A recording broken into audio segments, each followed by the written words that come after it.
Assalamualaikum warahmatullahi wabarakatuh. Selamat pagi.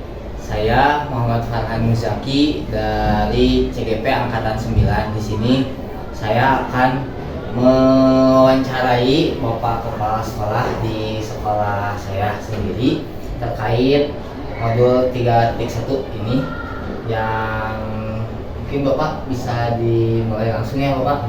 Nah, untuk wawancara kali ini yang ingin saya tanyakan itu, ini saya ingin belajar dari Bapak, dari pengalaman Bapak yang sudah banyak ya di dunia kepala sekolah Bapak. Jadi saya ingin mengambil wawasan di sini terkait pengambilan keputusan. Jadi pengambilan keputusan itu kan yang saya lihat itu tidak mudah ya Pak. Nah, dari sudut pandang Bapak sendiri di sekolah ini di SMP 3, masalah-masalah yang mungkin menurut Bapak itu bisa menjadi, ada beberapa masalah yang mungkin muncul berbarengan dan mana yang diprioritaskan untuk diberikan keputusan yang baik gitu Pak. Baik. Kalau permasalahan di sekolah itu kan secara umum semuanya sama untuk tiap sekolah sama ya. Kadang-kadang di satu sekolah muncul permasalahan-permasalahan sesuai dengan kondisi lingkungan belajar, lingkungan sekolahnya. Ada beberapa masalah yang sering muncul itu berkaitan dengan siswa ya. Siswa yang kondisinya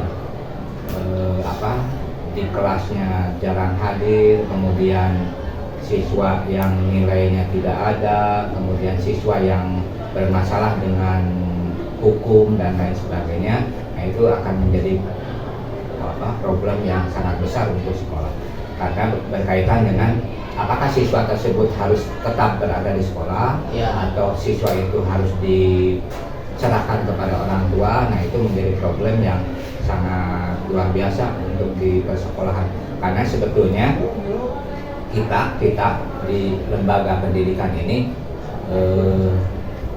bisa dikatakan tidak berhasil kalau siswa tersebut sampai dikembalikan kepada orang tua. Nah, itu menjadi etika dalam pendidikan itu menjadi hal yang sangat negatif untuk satu lembaga sekolah.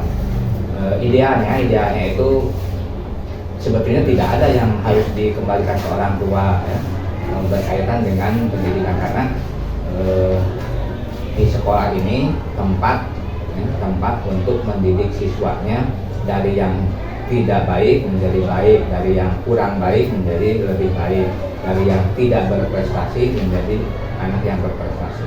Nah, dalam hal adanya pelanggaran-pelanggaran tentang siswa, nah itu juga menjadi hal yang buruk untuk sekolah sebetulnya. Nah, untuk kasus-kasus tertentu memang 1, 2, 3 anak ya, ada yang sampai harus diserahkan kepada orang tua, dikembalikan kepada orang tua. Nah, itu menjadi problem yang sangat besar sebetulnya untuk sekolah, dan berbagai pihak juga ya, sebetulnya tidak menyetujui ya, baik itu dari sekolah, dari dinas, dan dari orang tua ya, tidak menyetujui untuk mengembalikan siswanya ke orang tua. Hanya problem di sekolah akan terjadi kalau anak itu tidak dikembalikan ke orang tua, akan menjadi virus bagi orang lain ya. Atau misalnya menjadi masalah untuk dirinya sendiri, kadang-kadang seperti itu. Untuk hal yang lain, problem-problem yang lain mungkin dari sisi kedisiplinan guru, kedisiplinan pegawai, kemudian masalah keuangan dan lain sebagainya, ada saja yang bisa dijadikan kebijakan untuk kepala sekolah. Baik Pak, mungkin itu ya, untuk ternyata kasus itu maksudnya di sini permasalahan itu ternyata banyak juga ya Pak, yang ya secara mungkin orang-orang di luar sana tidak tahu ya. Tidak tahu. Tapi kan Bapak yang langsung menyikapinya kan itu butuh pemikiran yang ekstra mungkin ya Pak ya.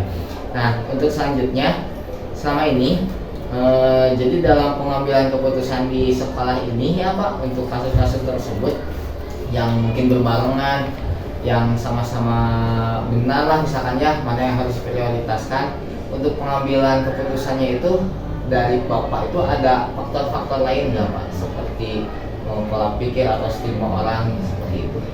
Jadi kadang-kadang kebijakan itu harus diambil berdasarkan situasi dan kondisi yang bagus ya, situasi dan kondisi yang bagus di setiap sekolah.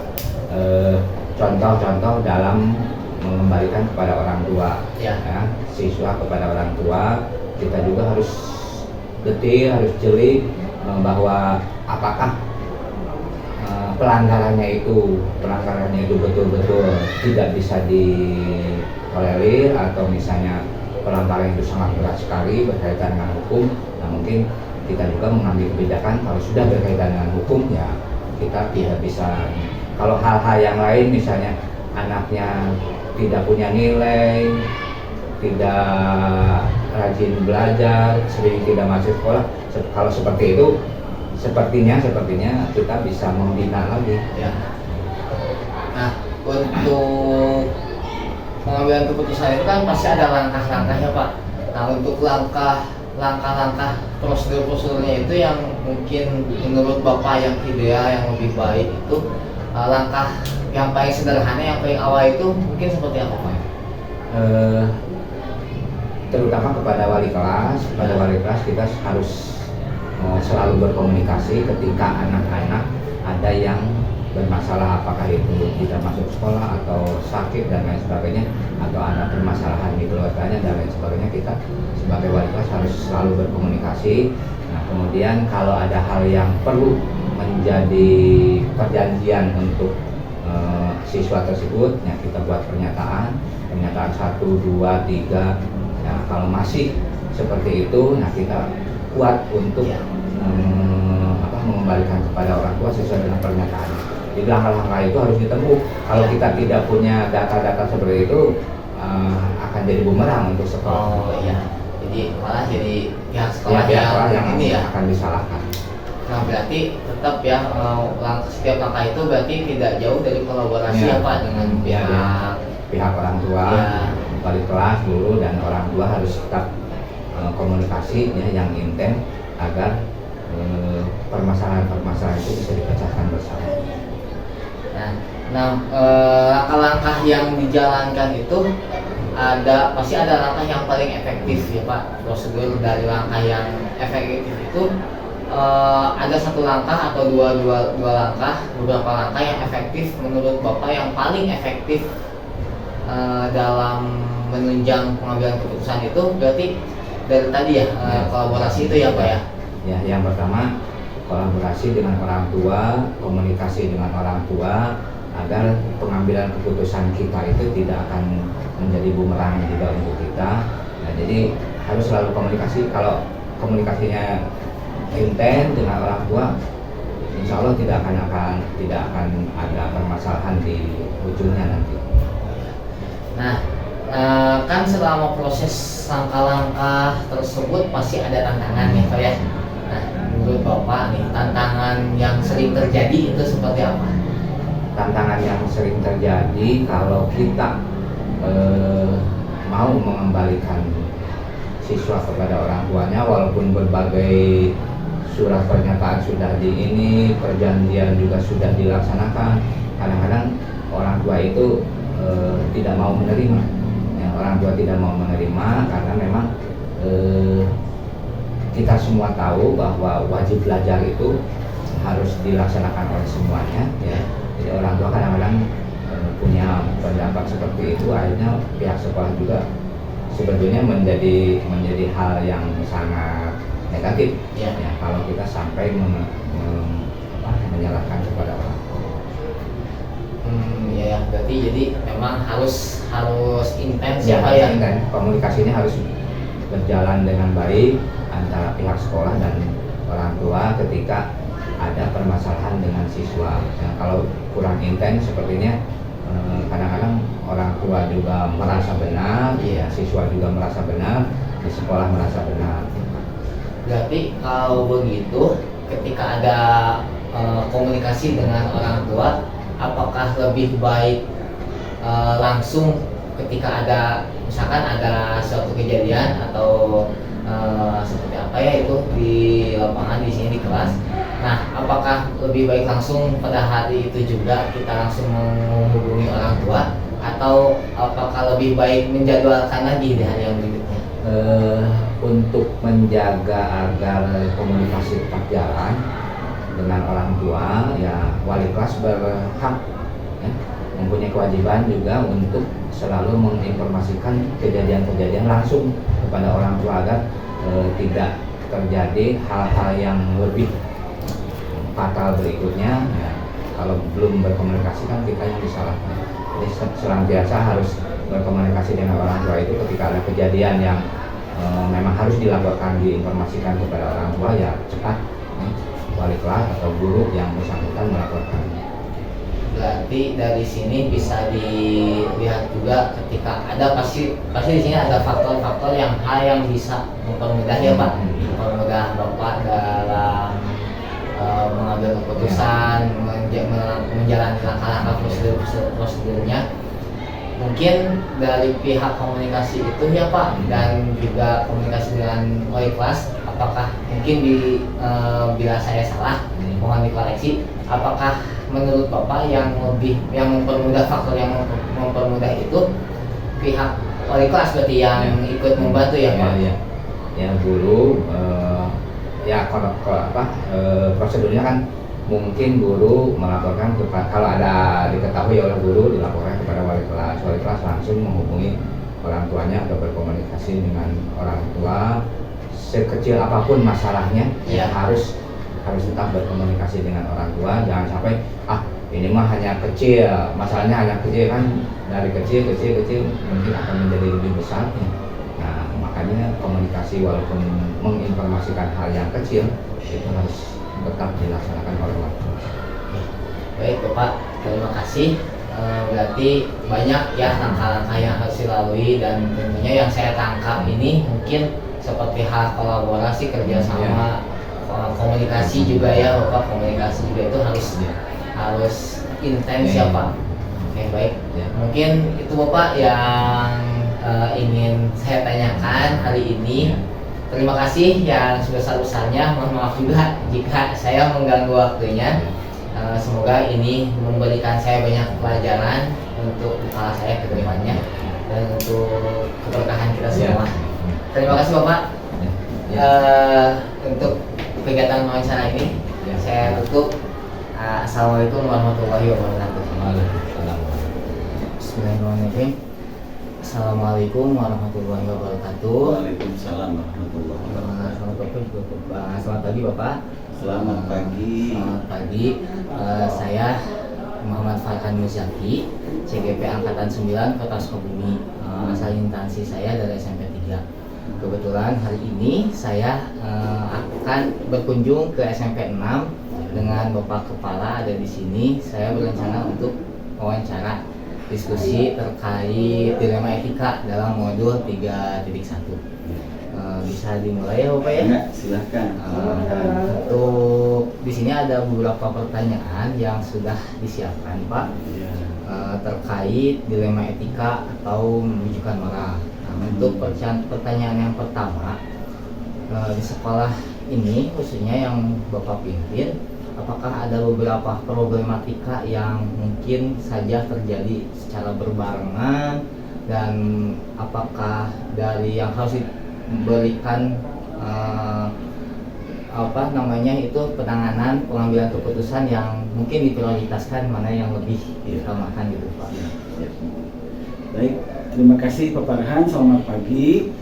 Semoga sukses dalam mengemban kegiatan CGP-nya. Amin. Berkaitan dengan pertanyaan tadi, tentu dalam menjalankan organisasi khususnya sekolah yang dipimpin oleh saya khususnya di SMP Negeri 6, dalam perjalanannya tentu kita menghadapi yang namanya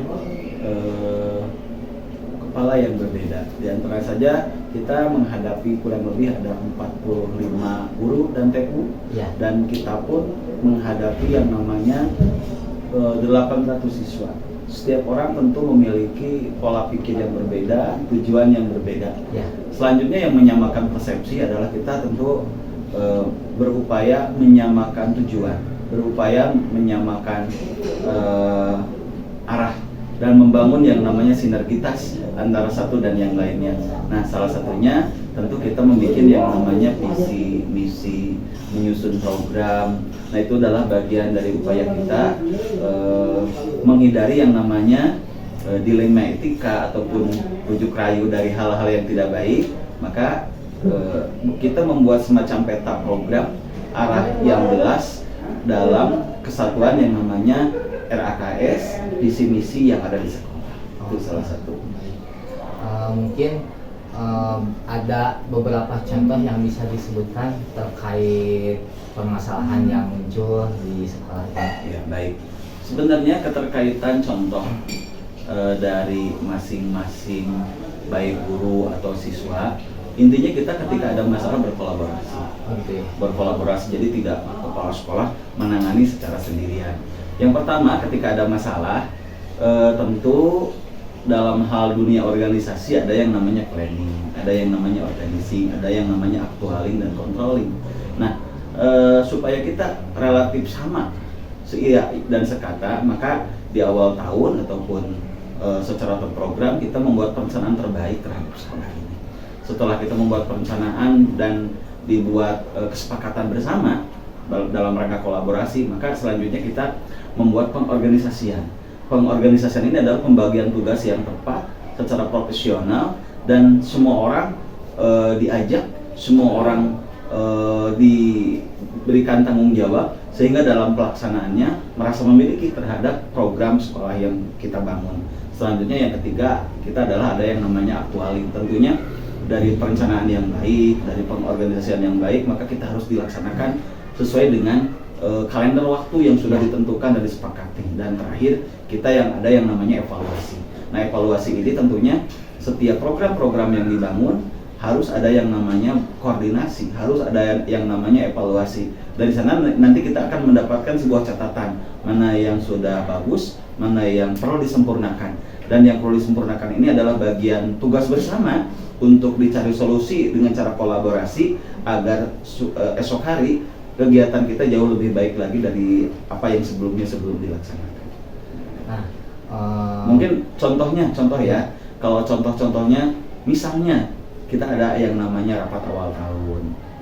Selanjutnya bagian dari evaluasi sekaligus bagian dari persiapan, kita ada yang namanya rapat program bulanan. Nah, adapun ketika ada kendala, maka secara teknis kita akan ada yang namanya rapat panitia.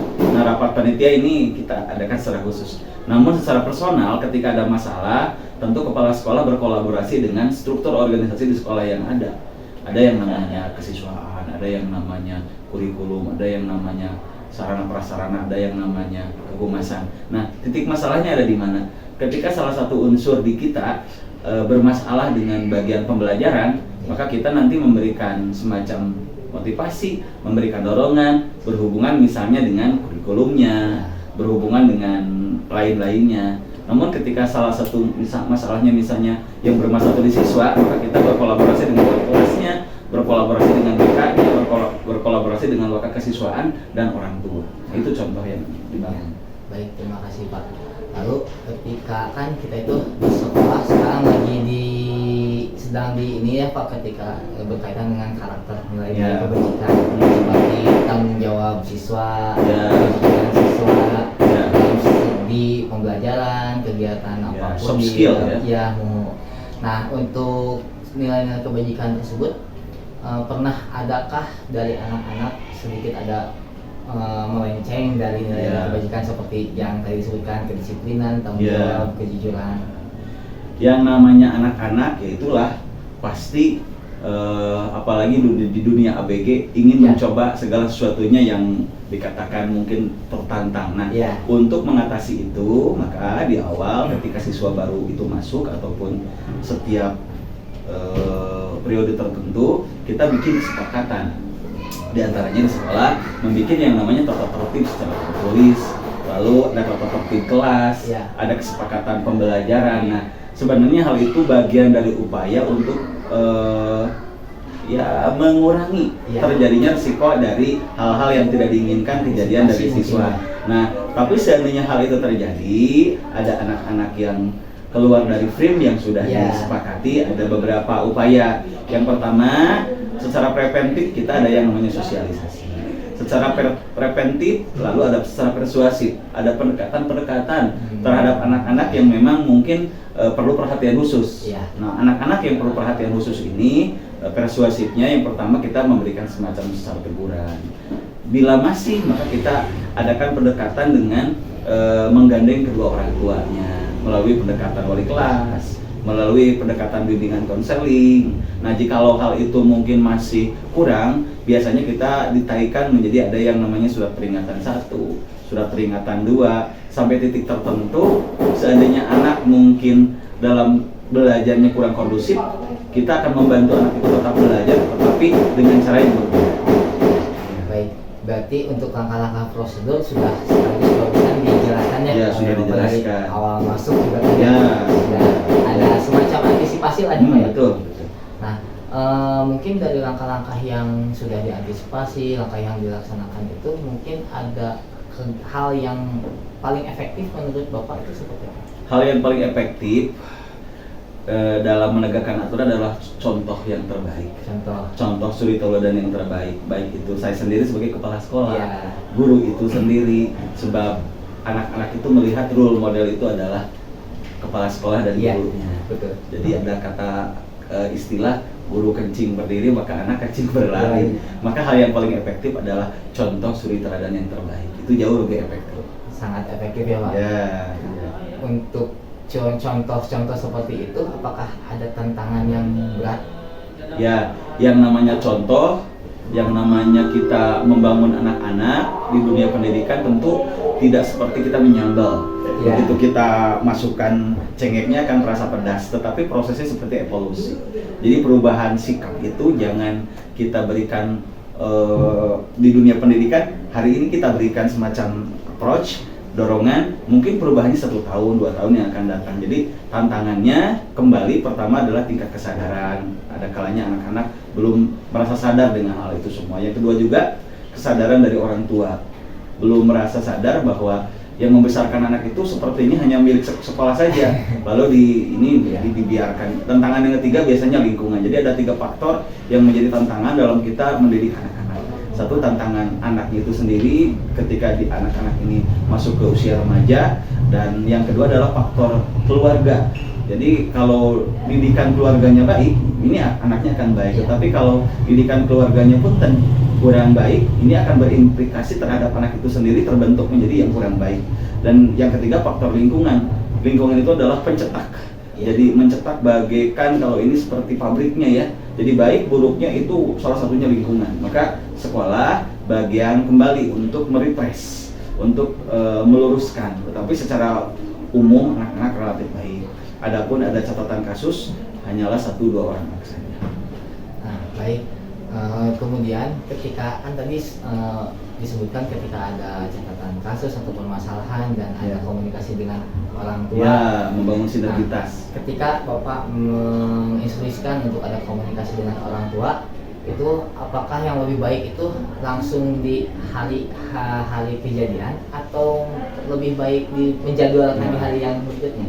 Tergantung dari situasi dan kondisi. Oh. Jadi seperti kita melihat pasien, ada pasien yang perlu disuntik langsung, ada pasien yang disuntiknya perlu pendekatan-pendekatan dulu. Jadi untuk memanggil ke orang tua tergantung dari posisi emergensi. Kalau misalnya hari itu ada kejadian yang luar biasa, maka saat itu pun kita harus mendatangkan orang tua. Tetapi kalau kejadiannya itu hanyalah hal-hal yang biasa, yang mungkin hanyalah pendekatan-pendekatan kita dengan anak, kalau bisa cukup itu saja. Jadi kondisinya tergantung dari level kejadian yang terjadi dengan anak itu sendiri. Ya, berarti baik lagi kembali lagi ke kondisi situasi dan kondisinya seperti apa. Baik. Lalu ketika menjalani itu semua ada faktor-faktor yang membuat menjadi lebih mudah nih, mempermudah proses prosedur ketika Bapak sendiri ingin mengambil sebuah keputusan? Ya. Yang mempermudah kita dalam melaksanakan prosedur dan menyukseskan program-program itu tentu satu kita membangun kesepakatan, dan yang kedua kita membangun yang namanya kolaborasi. Jadi kerjasama, sama-sama bekerja. Ya. Nah, itu adalah sarana termudah untuk melaksanakan sebuah program sehingga berjalan dengan baik dan lancar. Harus ada kerjasama ya, pengertian dari berbagai Kerjasama, pihak ya. hanya itu kerjasama. Jadi kalau sudah terbangun kesadarannya, terbagi dengan porsi yang baik, insya Allah akan tercipta kerjasama yang cantik. Baik, terima kasih. Mungkin satu pertanyaan lagi Pak dari saya. Dengan adanya permasalahan yang muncul, proses penyelesaiannya dan pengambilan keputusan yang terjadi itu pasti ada pembelajaran bagi kita semua, khususnya bagi Bapak. Hikmah apa saja sih yang mungkin Bapak dapatkan? Ya, baik. Hikmah pembelajaran dari kepemimpinan yang saya ambil khususnya dalam membangun sekolah ini, saya menempatkan diri bukan di atas, tetapi saya menempatkan di tengah, bagian dari sahabat-sahabat semuanya. Lalu saya mengambil hikmahnya bahwa dalam membangun sebuah program atau membangun sebuah sekolah seperti bangunan yang kita sedang bangun. Mungkin saya kebetulan hari ini berada di posisi atas sebagai genting, tetapi tidak lebih penting yang ada di bawah genting. Ada yang namanya fondasinya, ada yang namanya temboknya, ada yang namanya catnya. Nah, itu adalah bagian dari kolaborasi yang sama-sama penting sehingga terjadilah sebuah bangunan. Jadi hal yang terpenting kata saya yang bisa diambil hikmahnya, tempatkan diri kita sebagai mitra dengan siapapun. Yang kedua, tempatkan diri kita bahwa kita tidak lebih penting daripada rekan-rekan yang ada, bahwa kita adalah bagian dari satu bangunan, bagian dari satu tubuh yang sama-sama penting, dan akhirnya kita harus saling membangun kepercayaan, membangun penghargaan antara satu dan yang lainnya. Kalau itu sudah terbangun, nanti terlahir yang namanya sinergitas, terlahir yang namanya profesional, dan akan terlahir yang namanya prestasi. Dan nanti kalau hal itu terjadi, nyaman. Jadi baiti jannati, sekolah ini adalah bagian dari surga. Ya. Baik Bapak, terima kasih banyak, sangat-sangat jelas, dan ini benar-benar memberikan pembelajaran baru bagi saya, karena niat dari awal saya mungkin untuk mengadakan wawancara ini tidak lain dari menambah wawasan, jadi menambah ya untuk bekal saya nanti ke depannya. Di mana itu membimbing anak-anak seperti apa gitu Pak. Ini kan kita yang menuntun mereka semua. Betul. Mungkin itu Pak, terima kasih untuk kegiatan hari ini. Semoga ini menjadi keberkahan untuk kita semua. Amin ya Allah ya Rabbal Saya lagi terima kasih. Saya tutup kegiatan hari ini dengan bacaan alhamdulillah. Alhamdulillahirobbilalamin. Assalamualaikum warahmatullahi wabarakatuh. Waalaikumsalam warahmatullahi wabarakatuh. Bismillahirrahmanirrahim. Cekap Bapak. Assalamualaikum warahmatullahi wabarakatuh. Waalaikumsalam. Bu, selamat siang. Terima kasih sudah bisa menerima jadwal sesi wawancara ini. Perkenalkan, nama saya Muhammad Farhan Muzaki dari SMP Negeri 3. Di CGP ini, saya di CGP Angkatan 9, Kota Sukabumi. Nah, kebetulan hari ini saya berkunjung di SMP 16 ya Bu ya. Di sini saya bersama Ibu Kepala. Beliau akan saya wawancarai terkait materi yang ada di modul saat ini, yaitu dilema etika. Nah, dilema etika ini, jadi ada beberapa poin pertanyaan Ibu di sini. Mohon izin. Yang pertama, di sekolah yang Ibu pimpin di sini, apakah ada permasalahan problematika yang bisa dibilang kan selalu ada ya Bu ya, tapi muncul bersamaan. Nah, apakah itu sering terjadi? Misalnya yang baru-baru bisa disebutkan juga contohnya. Terima kasih sebelumnya Pak Farhan jauh-jauh dari SMP Negeri 3 berkunjung ke SMP Negeri 16 hanya untuk mewawancarai saya gitu ya. Terkait dengan bahan diskusi kita hari ini membahas tentang adakah di sekolah ini di SMP Negeri 16 masalah-masalah terkait bujukan moral atau dilema etika. Yang baru-baru terjadi ya. Iya, yang baru-baru terjadi. Saya tidak tahu nanti tolong diarahkan oleh Pak Farhan kalau kejadiannya kita harus memberikan izin nih pada seseorang yang ingin melakukan perjalanan atau cuti ya, ceritanya cuti begitu dalam sela waktu pekerjaannya, padahal belum waktunya cuti. Oh iya. Nah, ini apakah dilema etika atau bujukan moral? Kalau menurut Ibu ini dilema etika, gitu ya. Betul. Sebagai pimpinan di sebuah sekolah, tentu Ibu akan tegas mengatakan ini belum waktunya mengambil cuti. Apalagi ini baru tahun ajaran semester genap baru dimulai gitu ya, belum di tengah belum di akhir gitu. Jadi tetapi karena memang berbenturan dengan masalah di keluarganya dan memang cuti ini memang betul-betul harus diambil, ya akhirnya mau tidak mau sebagai pimpinan kita Ibu mencari solusi dengan teman-teman Wakasek di sekolah ini, kumaha carana, gimana caranya ini cutinya bisa terambil, tetapi hak anak juga di sekolah bisa tetap disampaikan atau anak-anak di sekolah tetap mendapatkan haknya untuk menerima pembelajaran dari guru tersebut, dan akhirnya ya bisa dijalankan seperti itu ya. Berarti di situ sudah ada pengambilan keputusan ya dari Ibu ya? Sudah.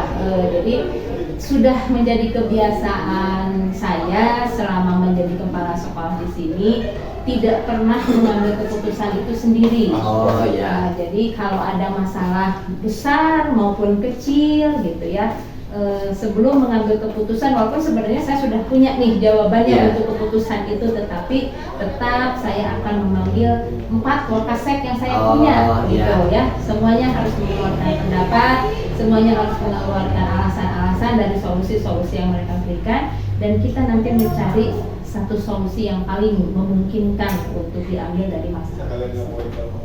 Berarti dari pengambilan keputusan itu langkah-langkahnya itu berarti ada kolaborasinya juga ya Bu ya?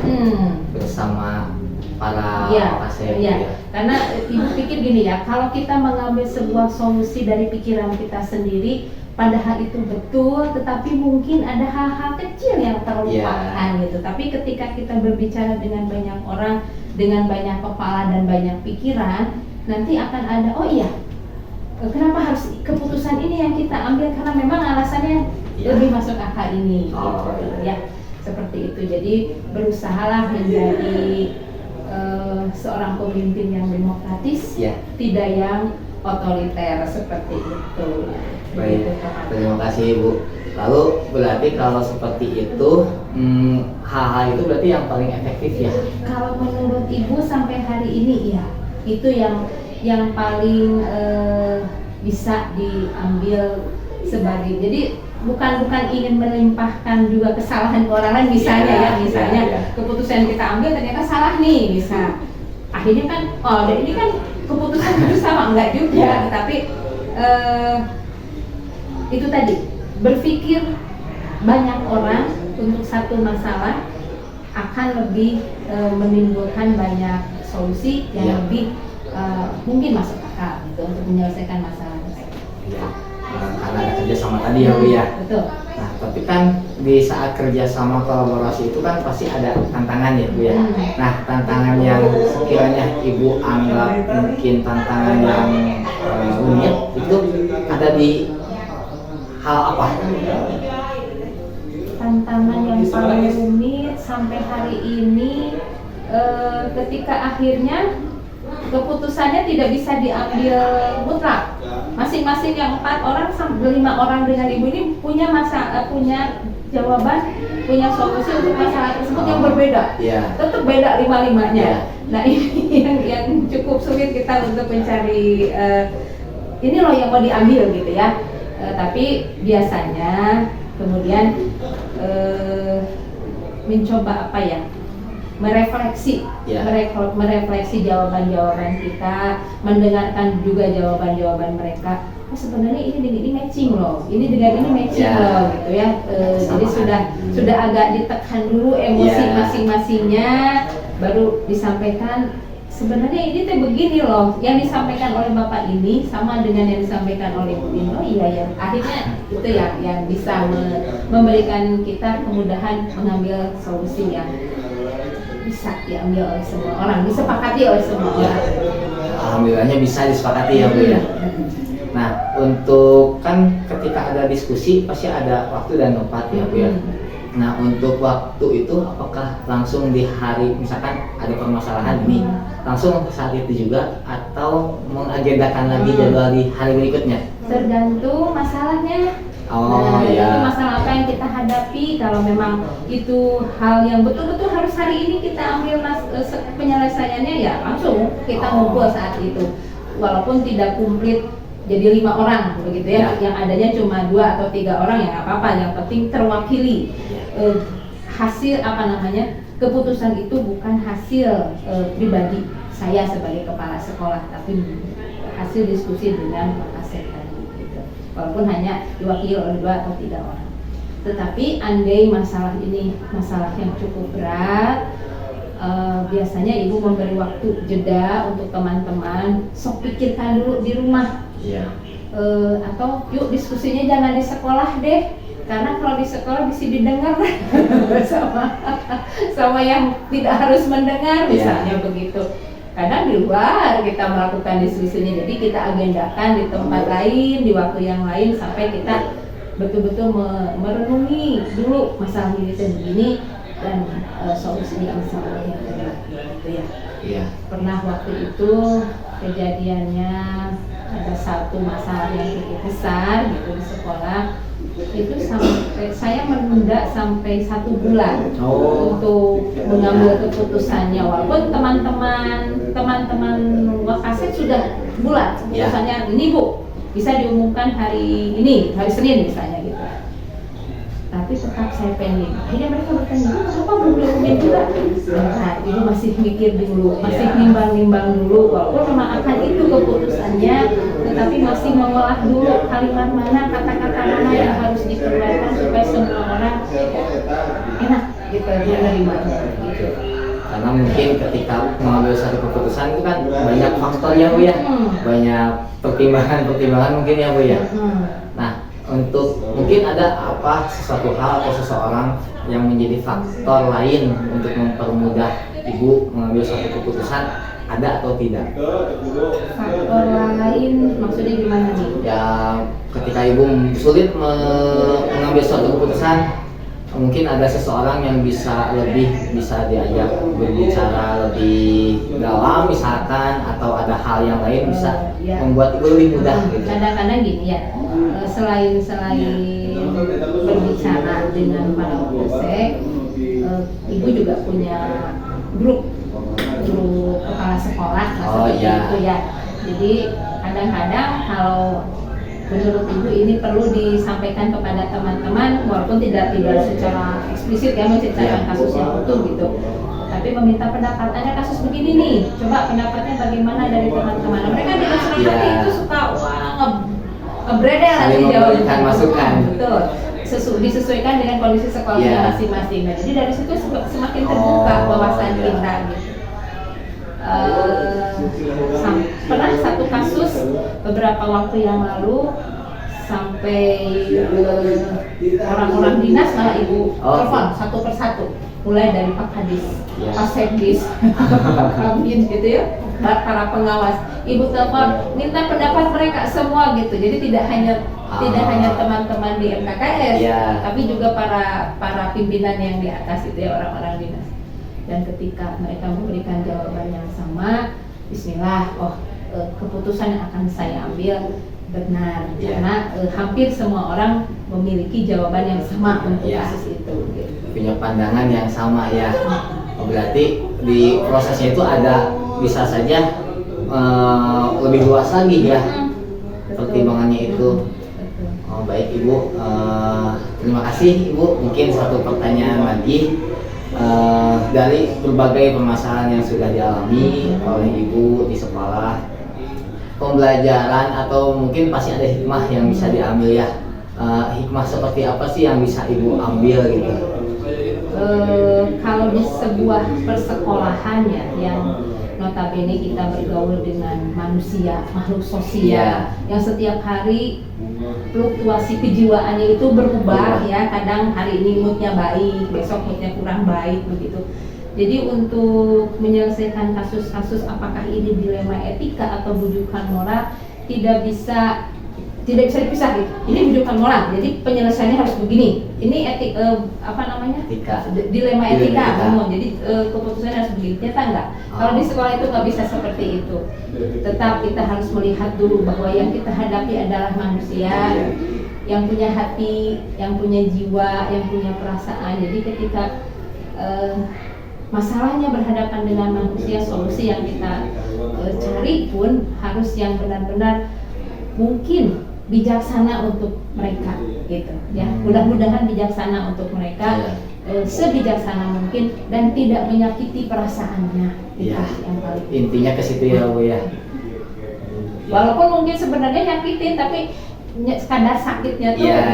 nggak terlalu gimana gitu. Bisa lebih cepat pulih gitu ya Bu ya. Terus dia pahami gitu. Iya. Karena melakukan kesalahan ini misalnya, makanya kami mengambil keputusan ini. Jadi Anda harus paham kenapa kami melakukan ini, dan Iya. biasanya itu dipahami juga oleh yang bersangkutan seperti itu. Baik, ternyata panjang ya Bu ya, sampai banyak pertimbangan. Mungkin ini karena niat awal saya datang ke sini itu untuk mencari pengalaman dari Ibu, menambah wawasan untuk saya pribadi ke depannya untuk bekal kan ya. Sama lah dengan Pak Farhan di Iya. kelas ya. Cuma yang dihadapi di kelas kan peserta Siswa, didik. ya. Sama aja, malah sebenarnya berhadapan dengan anak-anak yang multi talent, multi karakter Ya. ya. Itu akan sebenarnya ternyata menyulitkan gitu Ya, ya, Ibu. ketika kita harus mengambil sebuah keputusan, tapi ternyata guru-guru hebat seperti Ya. Pak Farhan ini mampu gitu ya melewati itu semua. Jadi proses pembelajaran di kelas Ya. juga bisa terlewati dengan Insya Allah. baik gitu ya. Amin. Ya baik Ibu, terima kasih Ibu sudah mau direpotkan, sudah mau berdiskusi untuk hari Alhamdulillah ini. kalau bermanfaat. Insya Allah bermanfaat. Semoga ini menjadi tanah pahala untuk kita semua. Amin, Semoga amin. keberkahan ya Bu untuk semuanya. Mungkin Ibu sekian ya Ibu. Terima kasih sekali lagi. Mohon maaf jika ada kekurangan kata, kesalahan kata dari saya. Mungkin saya tutup kegiatan hari ini bersama Ibu sebagai kepala sekolah SMP Negeri 16. Pamit. Assalamualaikum warahmatullahi wabarakatuh. Waalaikumsalam warahmatullahi Hatur nuhun. wabarakatuh.